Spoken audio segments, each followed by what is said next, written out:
mademoiselle, monsieur, bienvenue à Métro News. Voici les principaux titres qui seront développés aujourd'hui. Port-au-Prince a connu une nouvelle journée de tension ce lundi. Des étudiants de plusieurs entités de l'Université d'État d'Haïti ont organisé une manifestation afin de protester contre la mort de leur camarade Grégory Saint-Hilaire, tué par balle. De nombreux véhicules ont été incendiés lors de ce mouvement. Plusieurs dizaines d'avocats ont réalisé ce lundi une marche dans les rues de la capitale. Ils ont été rejoints par d'autres groupes, notamment des militants de l'opposition. Ils continuent de réclamer justice pour le bâtonnier Montferrier d'Orval. Ce 5 octobre marque la réouverture officielle des tribunaux. Dans son discours de circonstance, le président de la Cour de cassation, maître René Sylvestre, a insisté sur la nécessité d'une saine distribution de la justice dans les 18 juridictions du pays.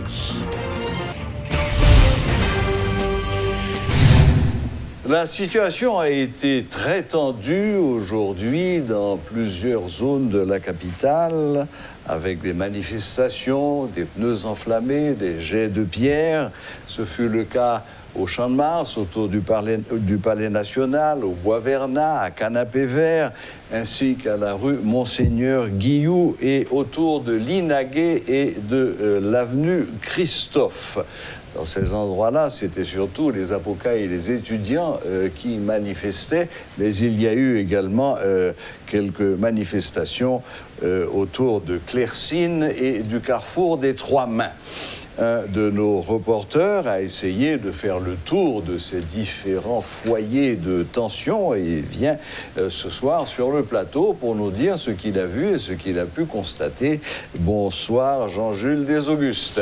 Bonsoir Serge Clan, bonsoir à tous et à toutes. Une journée très tendue, comme vous l'avez dit, marquée d'abord par la manifestation des employés révoqués du secteur de la sous-traitance. D'ailleurs, c'était annoncé il y a cela quelques semaines par le président de l'Association des industries haïtiennes.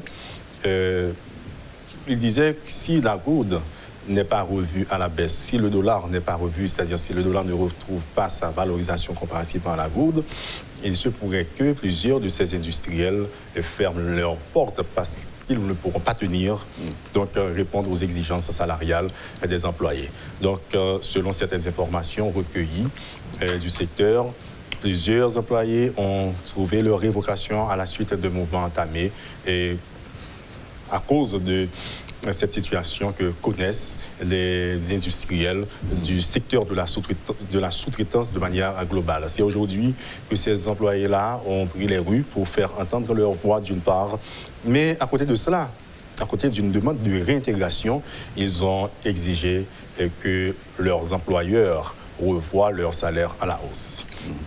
Donc la police est intervenue. Ce sont des revendications qui traînent depuis longtemps, mais ça c'est surtout dans la zone de la Sonapi, Trois-Mains, c'est surtout là que ça a chauffé, j'imagine. Absolument, et les négociations ou des pourparlers ont commencé entre des membres du secteur étatique et je dirais aussi des membres de la sous-traitance pour voir comment pallier à cette situation, comment retrouver ou trouver une porte de sortie sur ce cas précis. Est-ce qu'à cet endroit-là, il y a eu confrontation avec la police ? Non, la police est intervenue juste pour disperser la foule de manière technique. Les agents de la PNH d'ordinaire dispersent les foules à coups de gaz lacrymogène. Peut-être si c'est des manifestants violents, souvent ils réagissent. Ces manifestants-là, c'est à partir de là, et il savait y avoir des échauffourées entre des militants et des membres de la PNH. Mais souvent, quand il s'agit d'une manifestation pacifique, d'une marche, la police est intervenue et calme pour les employés de la sous-traitance. Maintenant, si l'on se rend du côté de Champ de Mars, où il y a eu les étudiants, notamment de l'Université d'État d'Haïti, qui ont pris les rues pour protester, pour manifester leur colère à la suite de la mort de l'un de leurs camarades, Grégory Saint-Hilaire, qui a trouvé la mort, comme nous l'avons dit, vendredi dernier, tué par balle, absolument, de manière précise. Et maintenant, ils ont pris les rues aujourd'hui pour demander justice, pour demander que lumière soit faite sur cette mort. Et c'est comme si les autorités ne respectent pas leur vie, leur souffle, etc. Ces manifestations ont été particulièrement violentes. Plusieurs véhicules de l'État ont été incendiés. Des barricades de pneus enflammés ont été dressées dans plusieurs coins et recoins de la capitale. Et des gens ne pouvaient pas, de manière précise, vaquer à leurs activités ou à leurs occupations. Donc ce sont des étudiants qui ont été accompagnés de militants. Les militants en ont profité aussi pour faire entendre leur voix, pour faire comprendre qu'ils étaient là, brisant tout sur leur passage. C'était une manifestation, des manifestations à l'allure violente, on peut le dire. Et à ce moment-là, la police a dû intervenir à plusieurs reprises pour éviter le pire, disperser les foules. D'un autre côté, il y a eu cette marche pacifique entamée par les membres du barreau de Port-au-Prince, les avocats du barreau de Port-au-Prince de manière précise aussi. Ça, c'est toujours dans le cadre de l'assassinat de Maître Dorval. Absolument, absolument. Et si les membres du barreau, le Conseil de l'ordre à proprement parler, étaient sur place, Maître Marie-Suzy Legros se faisait accompagner des autres membres du Conseil pour marcher et sillonnant toutes les rues de la capitale, logeant l'avenue Jean-Paul II, conduisant vers le cabinet du feu le bâtonnier, Maître Montferry Dorval, où la bâtonnière ou le bâtonnier de AI de l'Ordre des avocats de Port-au-Prince a délivré un message pour exiger que lumière soit faite sur la mort ou l'assassinat de Maître Montferry Dorval. Et les membres du barreau ont même demandé une enquête internationale composée peut-être d'experts nationaux et internationaux et indépendants, voilà, et indépendants pour pouvoir faire jaillir la lumière sur. Mais ils avaient déjà fait cette demande quelque temps après l'assassinat de Maître Dorval. Oui, et ils l'ont réitéré. On n'a pas donné suite jusqu'à présent. Jusqu'à présent, ils disent avoir des contacts, ils disent être en contact avec des barreaux de différents pays, environ une vingtaine, une trentaine, si ce n'est pas plus. Et ces barreaux-là promettent leur accompagnement, leur aide dans le cadre de ce combat juridique qu'on pourrait appeler ça comme ça, pour pouvoir retrouver justice sur l'affaire Montferry Dorval, parce que OK, maintenant j'imagine que cette marche pacifique des avocats... Au début, évidemment. Pourquoi? Ça s'est mal terminé aussi? Parce que des militants ont rejoint. Quand vous dites des militants, vous parlez de quoi? De qui? C'est des gens à l'allure, je dirais, calme, mais qui font du tapage sur le parcours. Non, mais pourquoi militants? C'est eux qui s'appellent des militants? C'est peut-être un langage politique ou un langage culturel pour appeler tout cela qui protestent de manière violente, etc., qui brisent tout sur leur passage, incendiant tout sur leur passage. D'ailleurs, ils ont même fait irruption à l'annexe du ministère de l'Éducation nationale et de la formation professionnelle, brisant les vitres de tous les véhicules qui étaient sur place. Je dirais, prononçant ou bien envoyant des propos malsonnants. Donc, attaquant même physiquement, ou s'attaquant physiquement aux autres, ça, c'est de la militance violente. C'est comme ça qu'on les appelle dans le langage politique haïtien. Donc, ces militants ont accompagné les avocats à un autre moment de la durée. Et encore, ils ont semé du feu. Ils ont incendié tout ce qui était sur leur passage. Et alors, ils ont c'est là que la police est intervenue. À chaque fois que ça arrive, la police intervient pour éviter le pire. Et il n'y a pas eu évidemment d'arrestation parce que la police a été plus ou moins compréhensive en ce sens-là, juste pour éviter que le pire survienne, que le pire n'advienne dans ce sens-là, évitant que les militants mettent des pneus enflammés, mais à chaque fois, ils essaient de jouer le jeu comme des guérillas pour eux-mêmes faire leurs affaires à côté de cette marche qui avait l'allure pacifique entamée par le barreau de Port-au-Prince pour exiger justice pour Maître Montferry Dorval. Très bien. Est-ce qu'il est prévu d'autres mouvements pour demain et les jours à venir? Alors, et Maître Carlos Hercule, que nous avons eu l'opportunité d'interviewer, a dit, et opportunément, le barreau lancera le rendez-vous, lancera l'appel à la presse pour savoir. Mais il en a profité pour dire que ce crime est un crime odieux. Il est possible que ce soit un crime d'État, souvent suivant les éléments d'information que le barreau contient entre ses mains. Ah bon, ça... Là, nous parlons de Maître Carlos Hercule, membre du Conseil de l'Ordre, mais aussi ancien bâtonnier de l'Ordre des avocats de Port-au-Prince. C'est ça.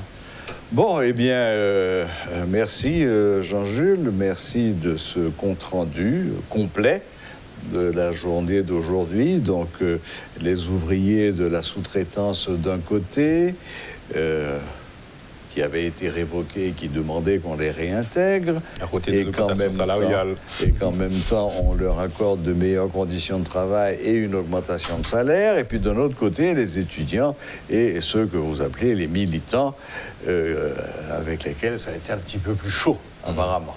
Absolument. Et les avocats qui continuent et qui tiennent mordicus à ce que l'assassinat de Maître Montferrier d'Orval, qu'on fasse la lumière là-dessus. Que ça ne reste pas impuni. Quitte à faire appel à des experts internationaux et indépendants. D'accord, eh bien, merci. Et attendons de voir ce que demain nous réserve ou les autres jours de la semaine. Merci Serkan et merci à tous et à toutes. À bientôt. Bonne fin de soirée. Voilà, c'était notre reporter Jean-Jules Desaugustes qui avait parcouru plusieurs zones de la capitale et qui nous faisait un résumé, un film de ce qui s'était passé à tous ces différents endroits. Le président de la Cour de cassation, M. René Sylvestre, appelle les juges qui ne respectent pas la déontologie de la magistrature à démissionner. Dans son discours à l'occasion de l'ouverture de l'année judiciaire, M. Sylvestre a insisté sur la nécessité d'une saine distribution de la justice dans les 18 juridictions du pays. Le magistrat dit attendre la démission des juges commerçants et de ceux qui sont candidats aux prochaines élections. Le président de la Cour de cassation s'interroge sur l'impartialité de ces juges dans le traitement des dossiers impliquant leurs adversaires politiques. Le CSPJ va intensifier la certification des magistrats au cours de cette année. Cela nous permettre de débarrasser le système de tous ceux qui déshonorent la magistrature. Dans cette optique, je vous annonce que le CSPJ, dans quelques jours, va sortir une liste de 30 magistrats, dont 17 sont certifiés et 15 non certifiés. Les magistrats non certifiés seront purement et simplement exclus du système. Collègues magistrats, Dieu nous a délégué le pouvoir de juger nos semblables. Qu'avons-nous fait de ce noble privilège? Est-ce de se servir pour amasser plus de richesses? Se servir pour faire de la méchanceté aux autres? Se servir pour accaparer les biens d'autrui? Ou bien se servir pour appliquer la loi selon notre conscience, les textes de loi à l'appui? Trop d'hypocrisie. Ce sont nos mauvaises pratiques de magistrats. Je vous le demande aujourd'hui. Car celui qui nous a délégué ce pouvoir le prendra un jour. Et ce jour, nous comparaîtrons devant le grand juge. Il n'y aura ni opposition, ni référé, ni défense exécutée, ni appel, ni cassation, ni un coup de fil à un ami ou une amie du pouvoir exécutif, législatif ou judiciaire. La sentence sera exécutée incontestablement sur le champ. Nous avons une mission sacerdotale en tant que magistrats. Bien sûr, nous devons laisser quelque chose à nos enfants, mais il faut que ces biens soient bien acquis. Le SPJ attend dans le meilleur délai la démission de tous les juges commerçants qui se livrent ouvertement ou discrètement à des activités commerciales. Nous demandons à tous les magistrats qui sont ouvertement en campagne électorale sur les réseaux et dans leurs communes de présenter immédiatement leur démission. Quel serait le comportement de ces magistrats dans un dossier dans lequel l'un de ses adversaires politiques serait impliqué? Que fera-t-il de son devoir d'impartialité? La démission de tous les magistrats qui n'ont pas cessé de militer en tant qu'avocats est aussi attendue au cours de cette semaine. C'est honteux de le dire. Mais le cri des justiciables et des avocats se font entendre pour dénoncer les magistrats avocats à tous les niveaux de la magistrature. On doit donner une autre image de la justice. Mes chers collègues, vous n'avez pas d'autre choix que de démissionner pour aller militer dans le barreau de votre choix. Au fin de mettre un terme à ces mauvaises pratiques, la direction de l'inspection judiciaire est instruite de diligenter une enquête sur ces 3 catégories de magistrats et d'adresser un rapport au CSPJ. Reprise ce lundi 5 octobre des travaux juridictionnels de la Cour supérieure des comptes et du contentieux administratif. Dans son discours de circonstance, le président de la Cour a présenté le bilan des activités réalisées durant l'exercice 2019-2020. Réélu pour un second mandat, Rogaville-Boisguéné a réitéré son engagement de continuer à travailler pour de meilleurs résultats. Suivez un extrait de son discours. Le train de la réforme mise en marche à la Cour par le Conseil depuis environ 5 années se révèle aujourd'hui irréversible. Les bases pour entamer les changements substantiels nécessaires à la modernisation de cette institution sont enfin posées, ce qui constitue jusqu'ici une avancée significative et déterminante dans ce processus. Et pour pallier certaines des contraintes institutionnelles concourant à réduire la performance de l'accomplissement de ces attributions, le Bureau prend l'engagement solennel de poursuivre le processus d'implication de ces parties prenantes clés dans son travail pour un plus grand impact positif de l'audit et du contrôle. Il est ainsi pour la distribution juste et équitable de la justice administrative du pays. La dynamique d'implication des parties prenantes, inscrite dans une démarche participative, collaborative et de concertation, a bien l'aptitude de pouvoir faciliter des échanges institutionnels fructueux, monitorer sur des sujets susceptibles d'utiliser et de créer des distances nuisibles entre instances étatiques appelées à coopérer à la production et à la fourniture des services publics dont aucune entité prise isolément ne peut efficacement garantir la délivrance et la qualité. La Cour continue à jouer à la fois son rôle d'organe de contrôle et consultatif au profit de toute l'administration publique nationale sans s'asseoir à des compromissions ou légèreté de main au détriment de la nation. Ni se jeter dans la trame d'incompatibilité liée à une position délicate des deux parties ou des conflits d'intérêts dans ces interventions.